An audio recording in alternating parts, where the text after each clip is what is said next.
One thing I love about progressive music is that it has the power to move you. There's tension, moments of suspense, release, progression, all found within a track.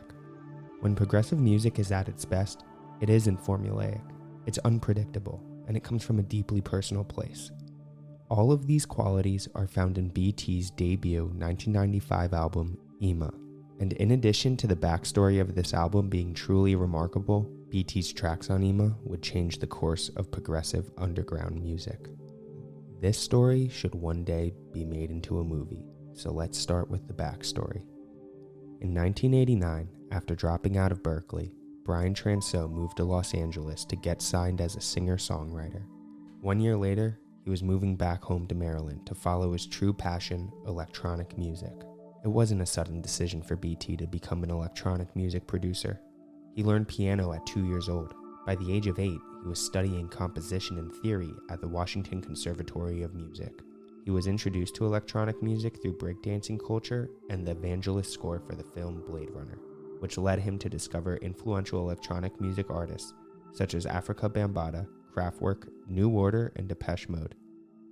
BT had prodigious music skill inside him, but he had not yet been able to properly express it. In Maryland, BT began spending time in the studio with Deep Dish, but this wasn't the beginning of their working relationship. In an interview with Jason Gross, BT lays out his history with the duo. I grew up in the burbs and went to high school with Ali from Deep Dish. We got into breakdancing and got into all this kind of stuff. Ali and Sharam wanted to make a record label around 93. I made this record and I was trying to get a deal and getting the major labels slamming doors in my face. So Ali and Sharam wanted to make a house label and they put my record out. These records were the moment of truth and relativity. They were released on Deep Dish Records in 1993. Both releases featured remixes from Ali and Sharam and Carl Craig as well. At their core, these tracks were groovy house records, and in BT's words, they were made for the dance floor. We did some remixes of it at my parents' bedroom and some at the local studio where I used to mow lawns. We pooled our money together to get it pressed and put out. We had 400 copies of the first one. Billboard wrote a great review of it. We didn't get a lot of money, but it gave me the courage to make more records. BT would release another record in 1993. Through Music Now, BT released a 12-inch titled Embracing the Future, with Deeper Sunshine on the B-side, and the track showed a move in a new sonic direction. BT says, Embracing the Future and Deeper Sunshine were very personal music for me. It was a meeting point between things that I liked from the club sphere, right through the things that influenced me as a kid, like Vangelis and other soundtrack composers. It wasn't something that I really thought would make sense to anyone. When I played people this music, they said, there's 2 minutes without beats. What the fuck are people gonna do during that? I said, I don't care. It was just what it was. That's just what I felt. Embracing the Future wouldn't get much traction initially in America, but 3,500 miles across the Atlantic Ocean, the record made it into the box of a DJ by the name of Sasha, who was sending UK dance floors into frenzies with BT's records. Imagine being BT. You're in Maryland. You don't know what a career in electronic music holds for you. Starting to get in disagreements with your mates, and then you hear the phone ring, and it's some DJ with a British accent on the line, telling you how your music is going to change the world. Here's what BT remembers about that call. After releasing Embracing the Future for Music Now, I got a call from Sasha. I had no idea who he was at the time. I was just insanely impressed to have someone on the phone who had an English accent. I remember him specifically saying, the music that you're making is important, and people are going to embrace it in this country. I thought, wow, this is really intense. Sasha then bought me a plane ticket to England. 2 incredible things would happen for BT on this trip while hanging out with Sasha and another English DJ named Guy Oldhams. While playing the tracks that would be included on Ima for Sasha in his studio, BT met Spencer, who was an A&R guy from Perfecto. After playing him Divinity and Loving You More, Spencer asked BT to come to the Perfecto office the next day. I met Spencer in the lobby, and he said he was going to take me up to the conference room so I could play for everybody what he had heard the day before. The president of the label came down, and everyone filtered into the conference room. When Spencer asked for the DATs, I was like, I didn't bring my DATs. I brought an acoustic guitar. I figured I could sing and play you some songs. I could see the panic in his eyes when Paul Oakenfold came in. They turned off all phones, and I sat down and played them 10 songs. Paul came up to me when I was finished and said, "Mate, we don't know what you're doing, but we want to be a part of it." The crazy thing is, getting his debut album signed to Perfecto probably wasn't even the highlight of the trip for Brian, because even more importantly, he got to see firsthand Sasha using his own records to completely entrance a dance floor. The first time I saw a whole dance floor full of people bugging out to embracing the future, I was absolutely blown away. It was some of the greatest moments of my life. Seeing that did change things, as I saw that you could do these things and that music could build and swell on the dance floor. It changed my outlook on what was permittable.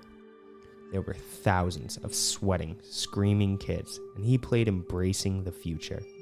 I watched people go apeshit to a track that I cared so much about and had made in my little bedroom at home in Maryland. The music was unbelievable, and I was like, I'm moving here. In the boxes of DJs like Sasha and John Digweed, BT's sound infected the UK club scene like a virus. We can hear BT in mixes like John Digweed's Kiss 100 mix in 1993, or Sasha's Essential mix in 1995. BT's debut album Ima was released on October 9th, 1995 through Perfecto Records. BT settled on the name because of its universal nature. BT says, "Ima is a word that I came across looking up the linguistic roots of words. When I read about it, I thought it was a beautiful word, reflecting on the spiritual standpoint that I come from musically. In Japanese, it means now. In Hebrew, it means mother. In Scandinavian and Norwegian, it means future.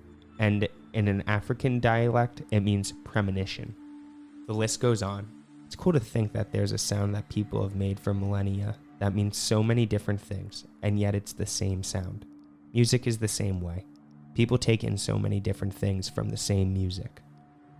The album features 12 tracks: Nocturnal Transmission, Quark, Tripping the Light Fantastic, Embracing the Future, Deeper Sunshine, 2 mixes of Loving You More, BT's Garden of Ima dub and BT's Final Spiritual Journey, Poseidon, Embracing the Sunshine, Blue Skies and Blue Skies BT's Delphinium dub, and Divinity.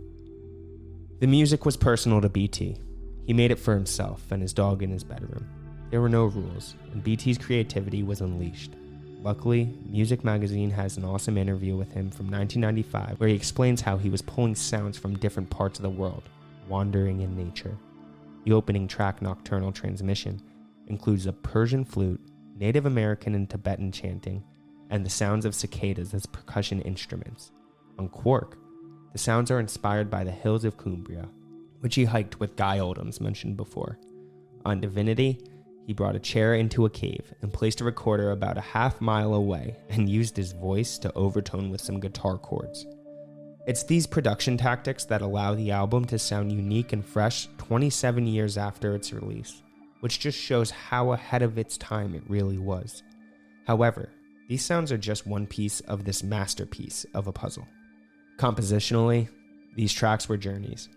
BT escaped the redundancy of some house music tracks of the time, but also avoided the abrasiveness of hardcore music.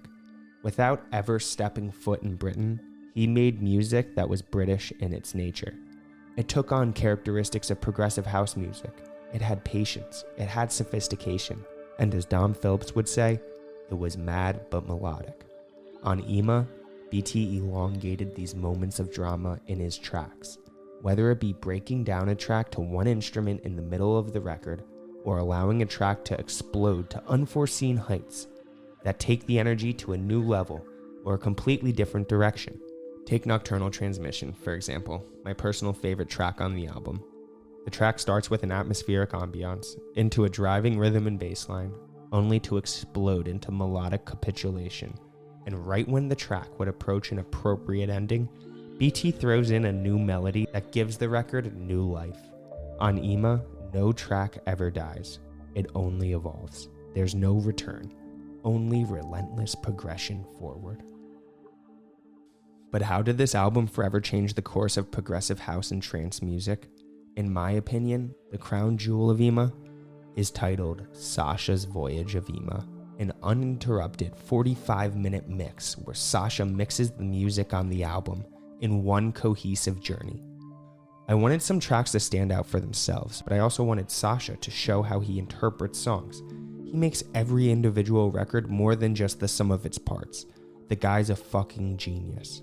So on the album, you get a choice. There are tracks people can select individually, and then there's the whole passage mixed together, and you just have to roll with it. The combination of BT and Sasha is godlike. You have BT, who is producing these sonic odysseys, and then you have Sasha, who can fit them together like a piece of mosaic art. Together, BT and Sasha would drive progressive music into a new era. Production duo Way Out West was pushing forward a similar sound with records like Ajare, and these epic compositions would be the precursor to records like Robert Miles' Children and even Bedrock's Heaven Sent, staples of this era. This is the birth of the epic sound that would define the following years of underground dance music. The records on Ima were the template for the tracks that would soon debut on Global Underground and Renaissance Masters compilations that would take the progressive sound and club culture around the world. Ima means now in Japanese, but in 1995, this album showed us where underground music was heading.